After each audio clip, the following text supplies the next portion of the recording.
Avec le pouvoir viennent les responsabilités. Avec les responsabilités viennent les opportunités.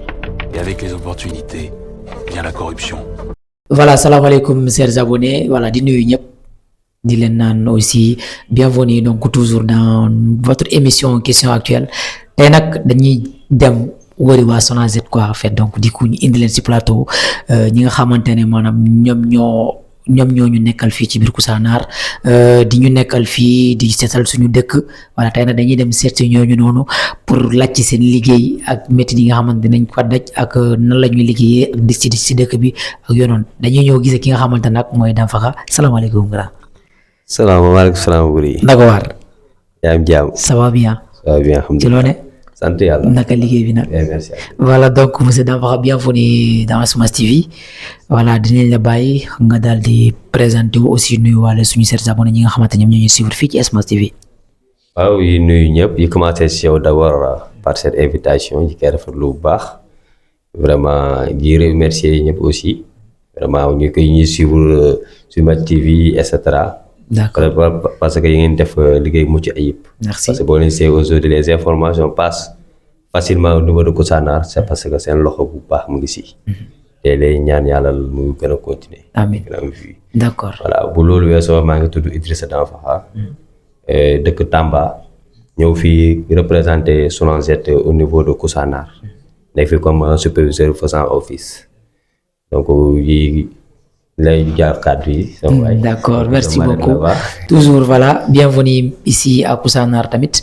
Voilà parce que aussi yaa ngi def liggéey bi nga xamantene bu mujj ayib voilà ñëw di liggéey représenter Sonazed fii ci biir Koussanar aussi ñu ngi lay remercier si loolu dinañ commencer donc toujours dinañ commencer ñu bëgg a xam le rôle de la Sonazed dans la gestion des décès Koussanar.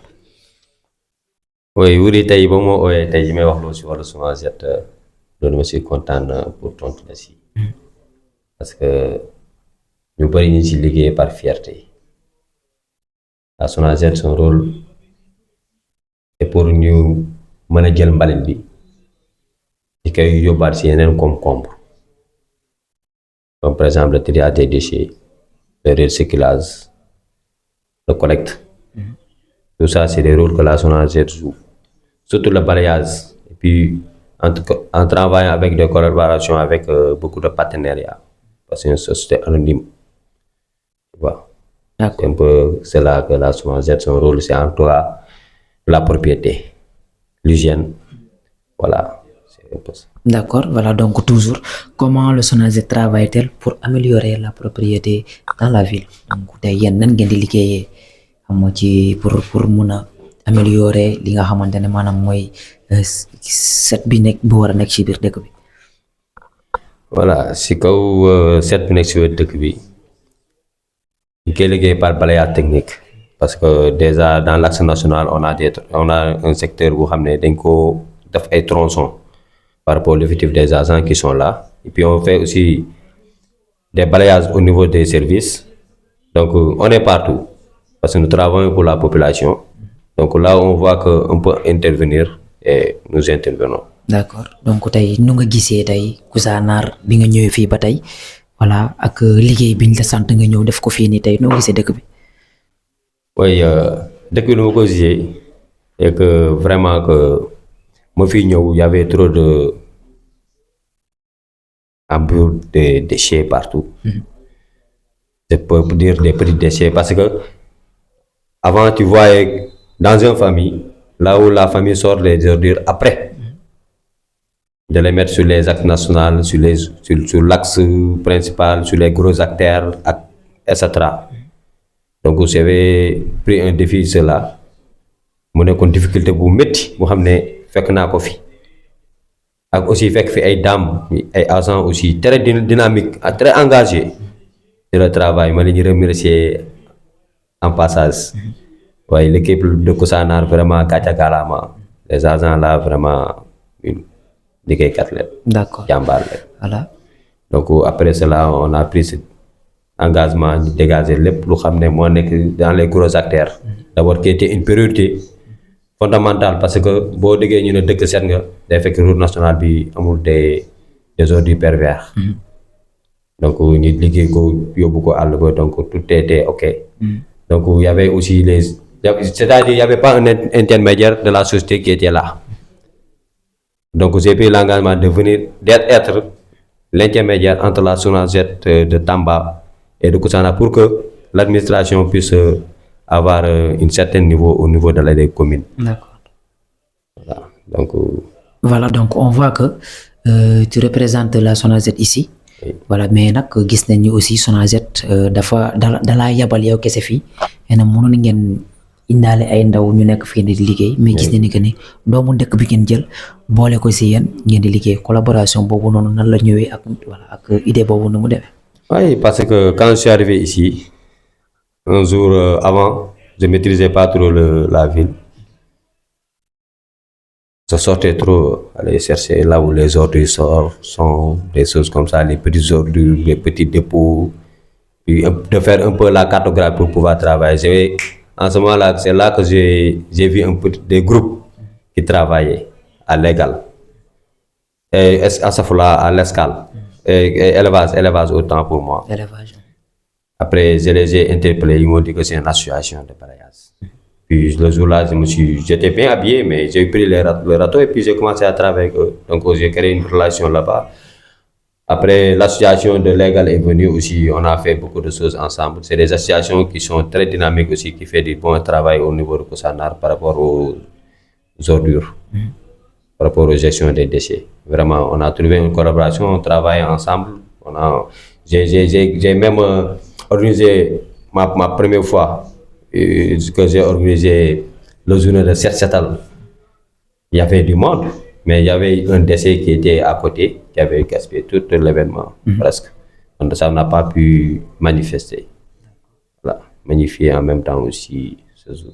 D'accord, donc quels sont les défis majeurs de la gestion voilà, des déchets à Koussanar?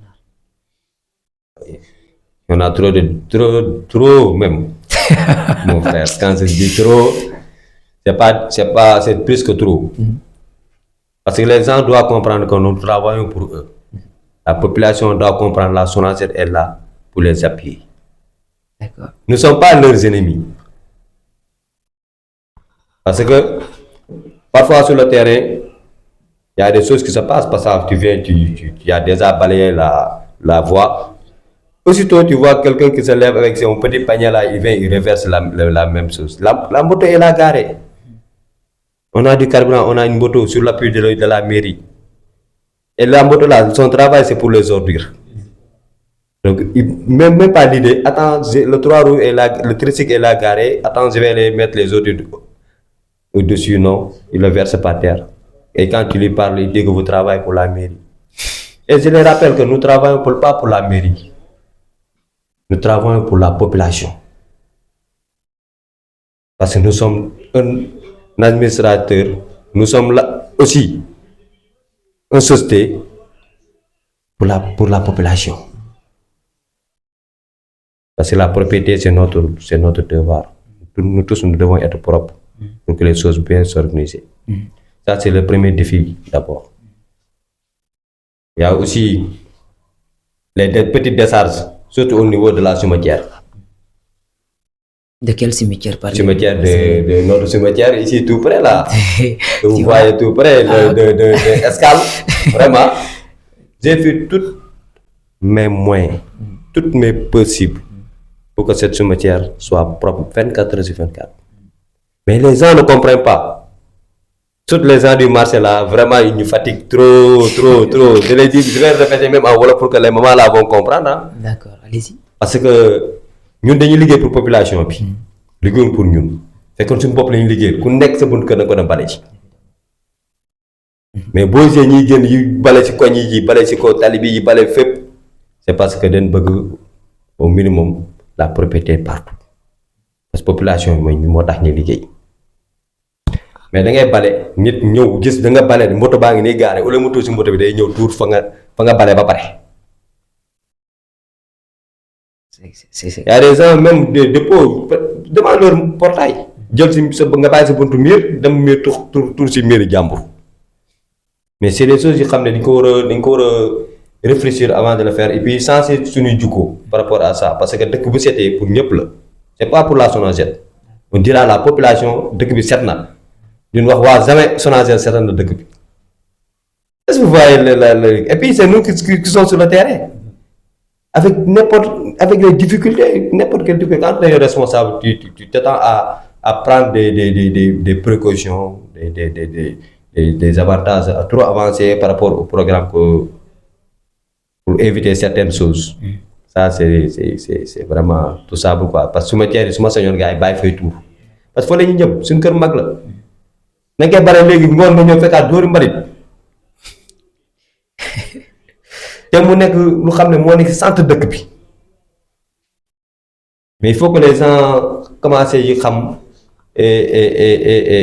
mbalit bi sansam ak njëriñam parce que da ngay ñëw ci benn place taalibe bi ñëw pour yalwaan mu jox ko fukki dërëm yóbbaale ma sama mbalit bi wala sarax ko juróom yóbbaale ma sama mbalit bi taalibe bi dem ba gis benn coin rek mu ne gis foofu benn mbalit bu ndaw rek mu ne bàyyi ko fa mu bàyyi ko fa après ça devient des dépôts d'ordures et puis ça nous arrange pas. Ça n'arrange pas, ouais. Parce que su ma ceeb bi ak marché bi mais soriwul. si. et puis gars yi dañuy bàyyi ba ñuy ñibbi ñu jël pañe bi rek boole nga teg ne lojum lay yor ñibbaale seen kër nga bàyyi ba kër mën ko pàcc ak mbuusam te su ma ceeb bi suñu kër suba la donc war nañ si bàyyi xel war nañ delloo suñu xel si yàlla war nañ xool ak doomu aadama parce que nit ku ñëw bale ba mu set nga ñëw tuuraat c'est grave. dañ koy muñ parce que mënuñ ko kaas parce que nous travaillons pour la population mais c'est comme ça. donc pour ñooñu noonu tey ñu bàyyi ko ban solution ngeen ci gis. oui loolu solution ma gis moo nekk pour l'instant on a des tricycles à notre disposition grâce à la mairie. Les tricycles ne peuvent pas collecter parce que y a pas de carbotage, y a pas de peineuse. Ça ne prend pas, ça ne peine pas. Donc ça pas collecté. Et puis ici, j'ai seulement des femmes comme agents. Pratiquement, oui, il n'y a que des femmes. C'est difficile. Donc ce que nous pouvons faire, c'est quoi? Les sensibiliser, de les mettre dans le même niveau pour les expliquer là où mettre les ordures plus proches que eux. En ce moment-là, c'est facile de les amener. Parce que mbalit tey bu dajooloo rek benn place day yomb yóbbu mais kii bu tuuree fii kii tuur fii kii tuur fee day naqaree dajale. c'est ce qui se passe, c'est ça. Man wax naa leen ma ne leen da ngeen dem ci côté comme y a pas de véhicule pour faire le circuit du collecte. ngeen dem tuur ci wetu kii bi fële yàlla bu defee que chaque fois on a des groupes d'intervention qui viennent ici avec des machines lourdes. Tu peux le prendre et l'amener en brousse. C'est le possible qu'on peut faire au niveau d'ici par rapport aux situations. Donc aussi merci beaucoup ci leeral yi donc toujours ñu bëgg a xam quels sont les projets de Sonaged voilà. Sonaged bëri na ay projets surtout pôle S parce que mooy pôle S je parle tout le département de Tamba. Et Sonaged am na ay projets yi xam ne tey bu sañoon tey les moyens sont disponibles parce que tout se passe dans le budgétaire. Si les moyens sont disponibles. Sonaged même Kousanaar war na moto ak leneen yaa boo demee tey par exemple Dakar da ngay gis ay PRN. waaw des points regroupement normalisés. mobile urbaine yëpp war na am Kousanaar parce que Kousanaar Sénégal la bokk aussi. la Sonaged dafa ñëw pour defar ba xam ne mbalit bi dana mën a njëriñ leneen donc fu collecté boobu noonu bu mu am foog yooyu am. mais loolu aussi foog population jàpp nañu aussi commencé à depuis léegi avant loolu ñëw. D'accord. Voilà donc toujours donc comment la Sonaged collabore-t-elle avec la communauté locale? La Sonaged se collabore avec la communauté locale parce que nous nos portes sont ouvertes. Tout le monde comme je viens de te dire tout à l'heure nous travaillons pour la population. Nous ne travaillons pas pour nous-mêmes. Il y a des ordures de chez moi, il y a des ordures en face de chez moi toute la route. Donc nous ouvrons nos portes et vraiment à grandement ouvert pour tout le monde. Ça soit les associations, ça soit les administrateurs, ça soit les privés, ça soit quoi. Nous on est là pour tout le monde. Celui qui viendra nous solliciter, on viendra vous appuyer. celui qui viendra aussi pour faire des propositions par rapport au travail, on va essayer comment faire pour améliorer cela et essayer de voir comment résoudre cela aussi. C'est important. Parce qu'on on peut pas travailler seul sans avoir des associations, c'est difficile. Parce que doo mbooloo moo doole. su ma sañoon chaque premier mois événement am boo xam ne dañuy mën a nettoyer dëkk bi. Mais parfois c'est difficile da ngay invité gars yi du ñëw waaw non c'est pas facile aussi. C'est pas facile. mais xam nga tamit comme association yi nga xamante ne ñu ngi fii wala nga gis benn koñ mobiliser rek des jeunesse voilà jeunesse bi ñu mobiliser wu ñu ne tey dañuy def set setal suñu koñ. Voilà. tey ñooñu tey bu ñu bëggoon tey woo waa Sonaged ni ñuy def comme tey man ma bëgg a def set setal sama koñ sama quartier wala Koussanar fii tey ma soxla la yow Danfakha donc nan lay def tey ba am sa équipe ba am leen tey yéen ngeen ñëw jàppale ñu si loolu noonu. mais ça là loolu amul fenn fa jaar wuri da ngay ñëw gis ma nga ne ma par exemple vous m'appelez ou bien si vous avez mon numéro comme c'est vous par exemple je parle l'exemple c'est vous. Ouais. Vous avez mon numéro. Vous m'appelez, on a un programme de set setal ou bien quoi, on peut vous appuyer. Autant que d'autres. Vous n'avez pas besoin d'écrire. Pour chacun d'autre, c'est pas pour vous seul, c'est pour toutes les associations. Nous, on est là pour les associations, on est là pour tout le monde. On est là pour la population. Parce que tey boo demee nit demee ba def journée set setal koñam mobiliser ay nit nga ñëw dooleel ko kooku dalaa jàppale. sa liggéey nit ñoo fekk si la si kii kooku dafa bëgg set.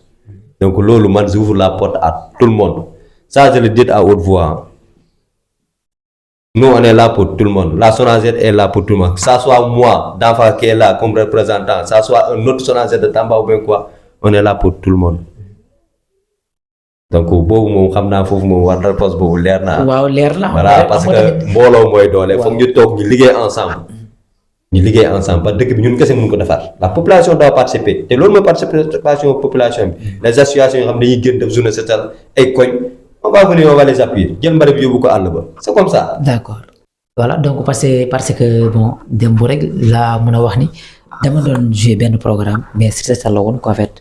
Donc jeunes yi ñoo mobiliser si seen quartier pour jéem a def set setal mais après bon bu ñu paree jëm naa ne laajte est-ce que gisee ngeen ak waa Sonaged comme ça pour ñu ñëw mais ñu ne entre temps dañuy organiser waat comme ça ñu mun lañu woo donc pour xamal gars yi rek donc ñii ñu ngi fii pour population bi donc loolu moo nekk seen liggéey képp ki nga xamante ne soxla nga def set setal sa quartier que ça soit si dëkk bi wala feneen boo leen woowee ñoom dañuy ñëw jàppale la yow ak say nit parce que ñoom tam loolu moo nekk seen liggéey ñu jàppale la ñu jàppale seen parce que ñoom tam loolu moo nekk seen liggéey n'est-ce pas dafa mais xam nga tamit gars yi dañuy sóoraale non yéen waa Sonaged dañoo yore seen programme boobu tey ñu ngi léegal suba ñu ngi escale ginnaaw suba ñu ngi guy ga xam nga te xëy na est-ce que gars yi tamit loolu lañ nekk di sóoraale moo tax. Non pour les quartiers. liggéey bi dañ koy def ci quartier par rapport à la situation du quartier aussi. Par exemple ce que nous pouvons faire comme l'effectif des personnels ne sont pas beaucoup. agents yi bëriwul tey mënuma nettoyer quartier parce que tey boo laalee quartier bi nettoyer quartier bi gars yi dañuy wax de. waaw très bien nous on s'organise avec un emploi du temps programme bu ñu doxee dëgg la. mais c'est-à-dire bu nekkul même bu nekkee programme bu xam ne yow yaa ko def yow askan bi soxla ko moi je serai présent. Parce que balayage du jeex mbalit bi mënoo ko bale ba mu jeex parce que lu nit soxlawul li koy tuur chaque jour la donc mënul jeex donc chaque jour on a du travail à faire chaque jour dañ war def ay résultats par rapport au site bi ñuy nettoyer mais les vendredis loolu dama ko jox jumaa yi chaque comme Koussanar boo xoolee y a cinq jumaa ici 5 mosquées donc chaque vendredi damay dem nettoyer benn mosquée. Donc dans les 1 mois, 1 semaine, 5 mosquées mat na. Parfois pour me gëyaat légal bu jumaa légal day yàgg day def presque ay 1 mois du ma fa dem.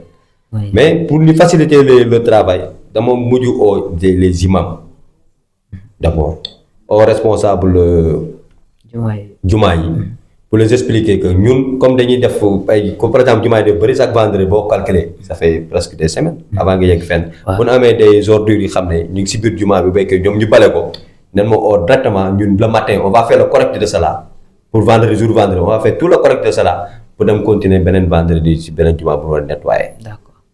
Donc ça aussi j'insiste pour te rappeler ko aussi fii pour waa jumaa yi bàyyi si xel bu baax bu ñu ko fàtte parce que jumaa yi boo war a dama bëgg jumaa yi set chaque vendredi malgré l'effectif est petit mais bu ñu defee seen i mbali ñu comme am na jigéen yu fay jaar nettoyé bu nettoyé bu ñu ko bàyyi avant mi naaw noonu ñu ooma ma récupérer ko taf parce que parcours de 5 jumaa xam naa du ma dem 8 heures ba 13 heures quand même ça c'est des 2 minutes même pas 30 minutes mën naa jël 5 jumaa yëpp parce que le tricycle est rapide et puis 5 jumaa yi seen mbalit mënu feesal tricycle benn journée voilà c'est un peu ça. D'accord donc loolu ñu la ciy remercier bu baax a baax voilà di ko ngay contribuer tey si seetalu jumaa yi nga xamante ne ñoom ñoo nekk fii ci biir Koussanar ak di jéem aussi def seen maximum yow ak say groupe donc di jéem a seetal groupe bi aussi ñu ngi lay ciy remercier bu baax a baax donc ban message ngay lancer population Koussanar. lu may lancer est que ñu jàppale ñu. C'est difficile parce que on n'a pas de véhicules de collecte ici au niveau de Koussanar. Mais bu ñuy jël seen i mbali di ko def saako bu feesee ñi fay saret mu dem tuuri pour l'instant yàlla bu defee affaire yi ñëw baax ñëpp bokk si buy métti dama bëgg ñi àndandoor mu métti buy neex ñëpp séddoo ko parce que yéen a moom bu tey yàlla bu defee ba Koussanar tey am oto am convention de véhicule c'est pour la population en ce moment là dootoo soxla yi fay mais pour l'instant booy tuur mbali day gën a bëri après feebar day gën a yokk te loolu yëpp ça nous arrange ñu ñëpp parce que foog nga dund avec un climat bu xam ne vraiment cadre de vie bu normal da nga war a am cette kii là. et puis ñu ngi def aussi sensibilisation par rapport les sites qu'on travaille tey bu nettoyer par exemple ak grand acteurs yi boo xoolee on a tout sensibilisé vraiment macha allah à ces habitants qui sont vers là-bas vraiment depuis axe national tout l'axe national te saako lañ def seen mbali ils ont compris le message. moto bu jaaree souvent il prend les ordures il les met damay appeler aussi pour toute la population ainsi koñ bu ñu liggéey boo amee sa mbali si biir kër moto baa ngi gaare ñëwatul ko si kaw moto bi la moto est là pour ça la mairie donne du carburant pour ça donc on doit travailler nit yi jàppale ñu pour ñu mën a liggéey def résultat Koussanar set parce que bu setee pour ñëpp la ñëpp si war a jàpp. D'accord. d'après tous les jeunes taximan surtout les taximan là dañuy jóg ngeen ñëw ñu liggéey ngeen béyee benn journée. D'accord voilà léegi balaa ñuy clôturer émission bi donc sama xel moo si ñëw léegi soi-disant que sa maanaam sa groupe yëpp pratiquement jigéen ñoo ci gën a bëri xale yu góor yi ils font quoi. Je sais pas. waaye ça c'est difficile j'en réponds parce que comme recrutement bu amee c'est les femmes qui sont nombreuses par rapport au niveau du recrutement c'est normal aussi parce que boo xoolee góor yi bëri tey boo waxee mbalit beneen affaire la. parce que man musuma yaakaar damay liggéey ci mbalit parce que avec tous les parcours que j'ai fait def aventure ak def lépp musuma xalaat damay liggéey ci mbalit góor yi ba déglu ci mbalit premier jour may dugg ci mbalit bi mosoo comme genre kaala laa yoroon takk ko nii. pour ñu bañ laa xamee quoi. waaw mais loolu taxaw sax sama benn boy ñëw romb ak taxi moto rek mënuma indi boy rek ma découragé mais après j'ai pris le courage parce que dama dem ba am amour lu may def. te rusuma si kenn ragal ma si kenn parce que c'est une fierté ma toog tey liggéey sama dëkk. moo ma gën a ma dem tukki parce que def naa tukki naa déjà ñëwaat naa. su ma nee suba bu ma bëggee am naa ñu ma mën a jàppale pour ma tukki wala mën naa tukki sama bopp. mais dama bëgg liggéey dëkk bi liggéey Sénégal liggéey am fi teraanga am fi lépp mais j'appelle les jeunes tout ça pour yow tam ñu mën a déposer surtout les garçons. lancer leen message. mais lancer message gars góor yi bëggu mbalit bi quoi. gaa yi ñu bëggee mbalit xam ne fi ñuy jaar. D'accord. gaa yi ñoo ma gën a miin dëkk bi ñoo ma gën a miin réseau bi.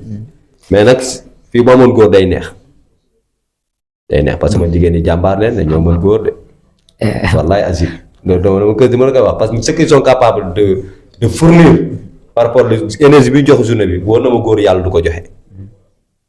j'en sais parce que ça me fait 4 ans aujourd'hui superviseur j'en sais. am naa ko. D'accord donc looy wax staff boobu noonu avant ñuy clôturer staff bi nga xamante ne maanaam ñoom ñoo ñu nekkal fii nii di représenter Koussanar ñi nga xamante ne ñoom nga nekk di liggéey ay doomu Koussanar lañ looy wax ñooñu noonu sa groupe boobu noonu. sama gunóor may liggéey aw ma seen fay. sérieusement lu ma wax si ñoom dama koy xeeb. parce que ay jàmbaar leen tey ay jigéen yu raw góor leen. pas si côté kii mais travail. ñoom dañuy bay lépp la ñuy def jàmbaar leen dañuy jaajëfal bu baax wala ñu gën a góorgóorlu bu tee buñ bàyyi parce que y a pas de sous-métier liggéey benn yombul même la tëdd nalaw sax yombul surtout waxuma la ngay liggéey si mbalit bi xam ne loolu chaque jour dañ koy def yombul te jigéen jàmbaar leen vraiment il se sacrifie trop même pour le travail là ça j'en suis certain te ñu ngi may dégg je les félicite en avant et les remercier seen taxawaay bu baax te ñu gën a góorgóorlu ça va changer un jour. D'accord. Voilà, donc merci beaucoup Danfakha, merci beaucoup nos chers abonnés ñi nga xamante ne ñoom ñoo ñuy suivre yaakaar naa dégg ngeen réponse yi nga xamante ne moom la Idrissa Danfakha indi fii nii donc li nga xamante ne maanaam ci wàllum Sonaged li nga xamante ne maanaam liggéey bi nga xamante ne moom lay def wala di ci ànd ak waa mairie donc la appui mairie ak préfecture bi nga xamante ne moom moo ñu fi nekkal di la remercier bu baax a baax. préfet moom maa ngi koy gërëm bu baax. maire maa ngi koy gërëm bu baax. voilà parce que on a un maire bu xam ne tey moo mën góor. Lalla Sankara ñu koy ñaanal yàlla dafa ko jàmm bu baax. après sous-préfet aussi yàlla dafa ko jàmm bu baax yi saluer suñu directeur général Khalifa Babacar Sy. D'accord bu xam ne tey moo nekk suñu directeur général ñu koy ñaanal gudd fan wér. ak résultat yi ñu ngi koy Sonaged gi xaaree. ñuy remercier aussi le délégué départemental. bu xam ne tey moom laa représenté fii au niveau de Koussanar Abou Idrissa Sy. mi def liggéey bu remarquable pour la fois passée seulement semaine. Vendredi seulement ils sont venus pour nous appuyer ici pour une opération pour préparer le pourvoi des catholiques. Tu vois donc ça c'est mu ngi def liggéey mu ci ayib macha allah. parce que dara yombul mais sa force c'est comme ça la vie. parfois il faut prendre des défis pour être un homme ne veut pas dire que tu connais tenir une arme. sans oublier yi remercier suñu délégué bu xam ne kooku moo nekkoon suñu délégué régional boo xam ne léegi dañ ko avertir kay ñaanal yàlla vraiment affectation fu ñu ko yóbbu mu gën fu mu jugee. parce que vraiment c'est un homme ouvert quand je parle ouvert c'est-à-dire sans problème. il koy remercier bu baax parce que il a changé l'air et le climat de Tamba par rapport sa réaction et sa détermination nous a poussé vraiment ñu xam ne doo dégg sax c'est-à-dire solidarité bu am Sonaged même bu saree yu mel leneen sax doo ko dégg parce que pourquoi parce que sensibilisation bu xam ne moom la délégué ñu andi ak dal bi ak nangam vraiment les gens travaillent sans lâche. vraiment ñi koy remercier bu baax ñi koy ñaanal yàlla vraiment lu promotion yi mucc ayib ak suñu délégué départemental bi ak mbooloom agent de la Sonaged kuy xaar ku am ñëpp yàlla dafa la jàmm. amiin barke seen noom. voilà donc merci beaucoup à toi donc di remercier aussi kilifa dëkk yi ñi nga xamante ne maanaam yembalal nañu affaire yi ba tey waa Sonaged bàyyil ñu fii keneen donc di leen remercier bu baax a baax di remercier aussi waa Sonaged di remercier surtout waa Koussanar ñi nga xamante ne maanaam voilà ñoom ñoo fi nekk même su fekkee dañuy bàyyi seen mbalit yi si wetu cimetière yi mais dina changer quoi voilà donc dinañ ci gën a mun a bàyyi xel di remercier nos chers abonnés ñi nga xamante ne maanaam ñoo ñooy suivre di leen naan dig daje ba beneen émission. Avec le pouvoir viennent les responsabilités. Avec les responsabilités viennent les opportunités. Et avec les opportunités vient la corruption.